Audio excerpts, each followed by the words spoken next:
Pois é, pessoal, infelizmente no nosso vídeo de Auren, em que a gente fez aquela pequena projeção em relação ao Dividend Yield, cometemos um pequeno erro, tá? E ele foi um erro conceitual. Na vida de acionista, a gente sabe que nós teremos muito mais acertos do que erros, pelo menos essa é a nossa proposta inicial. Eu poderia simplesmente editar o vídeo e deixar isso quieto, ninguém iria perceber, mas eu quero utilizar esse erro como aprendizado para que vocês nunca mais possam correr o risco de cometer o mesmo erro. Combinado? Então hoje nós faremos uma conversa muito mais rápida, eu vou apenas corrigir aquele erro técnico que eu acabei cometendo e infelizmente ele destoa todo o cálculo em relação à Auren, em relação à antiga CESP. Me acompanha até o final que você vai entender do que eu estou falando e também você vai ter uma perspectiva, agora sim, muito mais embasada, até porque agora eu corri atrás de algumas ajudas da área, né, algumas pessoas da área, para que a gente pudesse ter realmente um valor mais próximo da realidade. E as notícias são muito boas.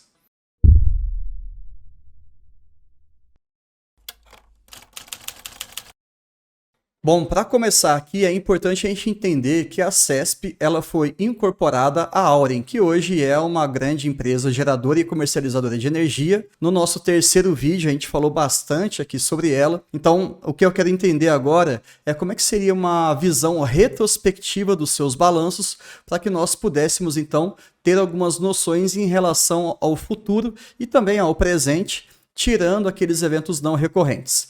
Eu vou passar aqui rapidamente o trecho do vídeo em que eu erro a interpretação e aí a gente volta aqui para o nosso vídeo atual. Combinado? Então vamos lá, prestem atenção em relação ao que eu falo, a essa conta inicial aqui. Daqueles 2,6 bilhões de lucro que nós tivemos, a gente precisa entender que 2,4 vieram aqui de uma atualização de acordo de ativo indenizável. E isso está na nota explicativa número 8. Vocês entenderam? Eu pego aquele lucro líquido da empresa e depois eu subtraio um resultado financeiro, porém eu não coloco o imposto de renda e ele tem que ser contabilizado. Geralmente aí nessas empresas de grande porte, a gente coloca ali 33%, 34%. E aí essa subtração que eu acabei fazendo, ela fica completamente diferente. Esse foi o grande erro. Agora eu vou trazer as informações em relação à CESP, em relação à Auren, para que a gente consiga ter uma leitura mais correta. Voltando aqui, quando você acessa o site de RI, você percebe ali que a CESP teve em 2018 290 milhões de lucro líquido, em 2019 1,1, 2020 1,7, 2021 440, bem abaixo. E em 2022, já considerando a Auren, nós tivemos ali um resultado de 2,4 bilhões. Eu estou falando em relação à CESP, tudo bem? Estou pegando os resultados dentro do consolidado da Auren. Qual que é o grande ponto? A gente tem que corrigir esse valor. Na hora que você faz a conta corretamente, colocando imposto de renda, tudo direitinho e tal, você chega ali a um valor em 2022 de 1 bilhão de reais. Então, só para a gente resumir aqui, eu estou considerando que a participação da CESP, principalmente por Porto Primavera, trouxe em 2022 um lucro líquido recorrente de 1 bilhão de reais. Ficou claro?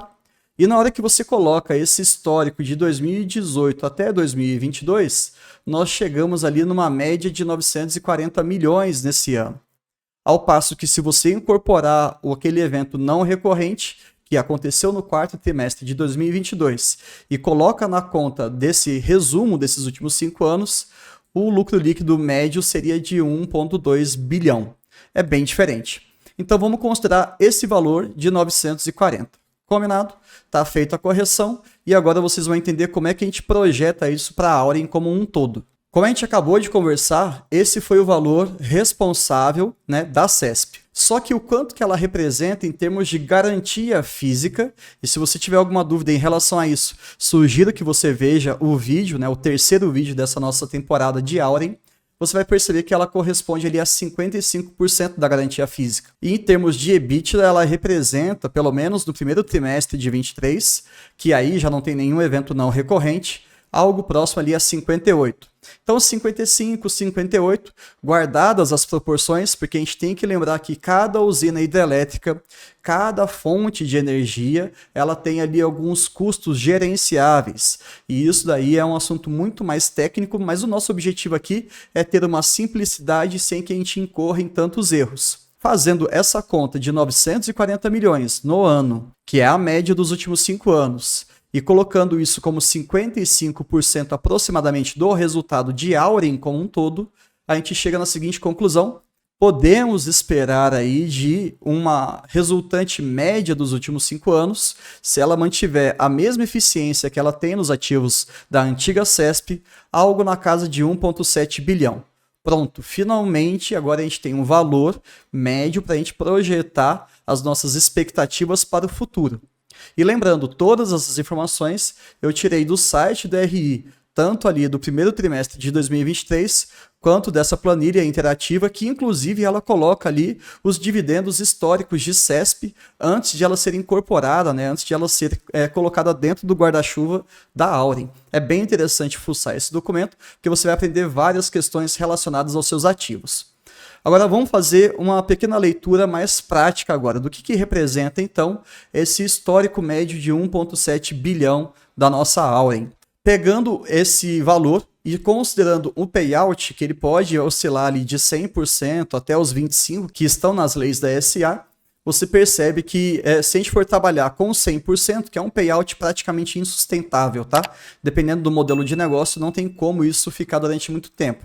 Mas a título de curiosidade, eu coloquei aqui, pegando a cotação do dia 13 de julho, que está em 14,37, e colocando então um payout de 100%, lembrem-se sempre, a Auren tem uma base acionária de 1 bilhão. Se o lucro médio foi de 1,7 dividido por 1 é 1,7. Logo, o DPA médio desses últimos 5 anos, com um payout de 100%, daria um dividend yield médio de quase 12%. Um valor muito interessante. Mas isso não é tão próximo da realidade. Vamos melhorar isso para 75%. Você faz o ajuste aqui do DPA médio, lembrando que o payout é a parte do lucro que vai para os seus acionistas. Nós teríamos então um dividend yield médio de 8,8. E se a gente for pegar mais o pé no chão de todos, que eu acho que é o mais fidedigno, um payout de 50%, nós teríamos hoje um histórico de 5,9%, considerando a cotação de 14,37. Tudo bem? É só essa conta que eu fiz. O DPA médio dividido pela cotação vezes 100. A gente chegou no dividend yield médio. Aparentemente está fora, né? 5,9 é menos do que os nossos 6%, mas calma lá, a gente tem que lembrar do seguinte: este ano eles já distribuíram 1,50 de resultado não recorrente. Logo, se você for um acionista de Auren e você tiver recebido esse dividendo não recorrente que foi pago este ano, certamente o seu dividend yield médio já está acima desse valor. Então tá tudo bem. Agora a Auren ela está consolidando alguns projetos solares, certo? Como é que a gente poderia então projetar? Já fizemos uma avaliação retrospectiva, agora vamos projetar isso para os próximos anos. Como é que seria a conta? Guardadas as proporções em relação à garantia instalada desses projetos, considerando os contratos que a Auren tem e em relação a todas as outras variáveis desse cenário do ambiente de geração de energia, a gente pode esperar algo por volta de 2 bilhões de reais. Tudo bem? Esse valor seria algo próximo para daqui 2 anos, mais ou menos, quando 100% dos projetos solares estiverem em atividade. Alguns entrarão antes. Mas tudo bem, a ideia aqui é só a gente fazer alguma projeção mais próxima da realidade. De novo, payout de 100%, seria um DPA projetivo de R$ 2,00, nós teríamos ali quase 14% de dividend yield projetivo. Muito bom, mas de novo, eu acho que o mais sensato é considerar 50%, até porque o payout médio da CESP, pelo menos nos últimos anos, tem sido 50%. Às vezes mais, às vezes muito próximo ali dos seus 50%, então vamos pensar com um pouquinho de margem de segurança adicional. E isso daria R$ 1,00 para o nosso dividendo no ano, o que corresponde a um dividend yield de quase 7%. Deu para entender agora por que esse valor de R$ 1,00 é apresentado lá na plataforma da AGF? E aí eu concordo bastante com eles, tá? No vídeo anterior, por eu ter errado aquele conceito do imposto de renda, na leitura de tentar expurgar um resultado não recorrente, não teve jeito. Eu acabei errando e todo o desdobramento também acabou sendo comprometido. Mas não tem problema, porque isso daqui é um aprendizado. Eu quero que vocês fiquem atentos a isso e também quero ser muito humilde em assumir que a minha ideia junto com o Mike é sempre produzir um conteúdo de qualidade. Sempre, sempre, em todos os momentos. Mas eventualmente a gente vai acabar errando, não tem jeito. A ideia é sempre trazer mais argumentos corretos para que vocês possam utilizar nas suas análises. E só aqui para a gente recapitular, o próprio AGF ele colocou então um DPA projetivo para 2024 de R$ 1,02, muito próximo dessa conta que a gente fez. Então sim, eu concordo bastante com eles e sinceramente a gente tem um ponto final aqui para a gente poder discutir, tá? Essa questão de imposto de renda, ela é tão complicada que muitas vezes você consegue ver algumas distorções. Isso aqui vai entrar como conteúdo extra, mas entendam, empresas de grande porte, como a Auren, elas pagam ali mais ou menos 33, 34% de imposto de renda. Aí você fala assim, bom, eu vou verificar essa informação. Aí você vai lá no balanço do primeiro trimestre e vai perceber que o lucro antes dos impostos, ele deu um valor determinado que você vai guardar a informação. Depois, você vai pegar ali o cálculo, que eles já deixam tudo descrito para vocês, do quanto que eles pagaram de impostos. Você divide o imposto pelo lucro antes dos impostos, você vai chegar naquela alíquota. E você vai reparar que no primeiro trimestre nós tivemos um valor ali de 12%, 13%. E aí você vai reparar que o valor deu muito abaixo dos 34%. Deu por volta de uns 15%, tá? Aí você falou assim, putz, então o Bruno errou de novo? Não, não errei. É porque a gente começa a complicar um pouquinho mais essa conversa, porque eles conseguem abater prejuízos passados. Em 2017, a CESP, por exemplo, ela teve um prejuízo.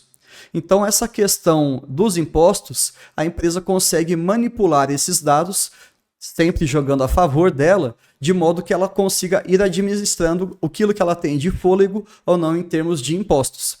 E qual que é o grande ponto? Isso pode ser tão distorcido, porque pode converter um resultado, um lucro líquido pós-impostos, maiores do que o lucro líquido antes dos impostos. Você fala, como assim, Bruno? Pois é, esse é o nosso país e é por isso também que a reforma tributária está sendo discutida. Eu vou só mostrar aqui para vocês um exemplo antes de finalizar o vídeo. Olhem só esse balanço da CESP, que foi anunciado ali no dia 31 de dezembro em relação a 2021. Mas vamos olhar para o consolidado de 2020, tudo bem? Olha que absurdo. O lucro total da empresa antes dos impostos e da contribuição social foi de 256 milhões de reais. Tudo bem? Mas olha o lucro líquido do exercício. Deu 1,7 bilhão de reais. Você fala, pelo amor de Deus, como assim? Da onde surgiu esse dinheiro? Justamente por conta desses impostos. Eles pegaram aquilo que seria como um pagamento e conseguiram converter isso como uma entrada, como um fluxo positivo de saldo, fazendo com que entrasse ali quase 1,5 bilhão de reais. No final das contas, eles fecharam em 1,7. Deu para entender? Então fica aí como aprendizado para a gente que nem sempre a gente pode confiar nessas questões dos impostos, tá? Ficar sempre atento em relação ao lucro líquido, observar sempre o fluxo de caixa livre, tentar olhar um pouquinho mais para outros fundamentos da empresa, porque esse último número, que é o lucro líquido do exercício, ele pode sim ser manipulado. E eu sempre vou relembrar aquela frase para vocês. É possível você contar um monte de mentiras dizendo apenas a verdade. E nesse caso aqui, eles nem estavam mentindo, né? Eles estavam até fazendo uma manobra contábil em relação aos impostos que eles tinham a, pelo menos, favorecer eles no presente momento. Isso acabou acontecendo. Então, era essa informação extra que eu queria passar para vocês. Pedir desculpas para todo mundo que viu o último vídeo na parte da projeção. Aqui está a nossa retratação. Espero que isso nunca mais aconteça e sempre, sempre tentem ter um olhar crítico daquilo que vocês estão fazendo. E eu devo agradecer especialmente, nominalmente, ao Eduardo. Ele faz parte lá da nossa comunidade do WhatsApp, da comunidade Vida de Acionista, em que ele me trouxe esse insight do meu erro no privado com toda a educação do mundo. Eu gostei muito do que ele me explicou, daquilo que eu aprendi, e inclusive esse erro vai ser uma das nossas temáticas que nós faremos com o Vitor Souza, que é um analista do setor de energia e também de saneamento que trabalha na Genial. Nós faremos uma live em breve e se você quiser acompanhar essa e todas as outras novidades, afinal nós fazemos 3 vídeos por semana, segunda, quarta e sexta. Não esquece de se inscrever no nosso canal, compartilhar esse vídeo, deixar o like e também deixar nos comentários qualquer outra sugestão de temática para a gente poder abordar, inclusive uma pergunta caso você queira fazer para o nosso analista convidado. Tudo bem? Até o próximo vídeo.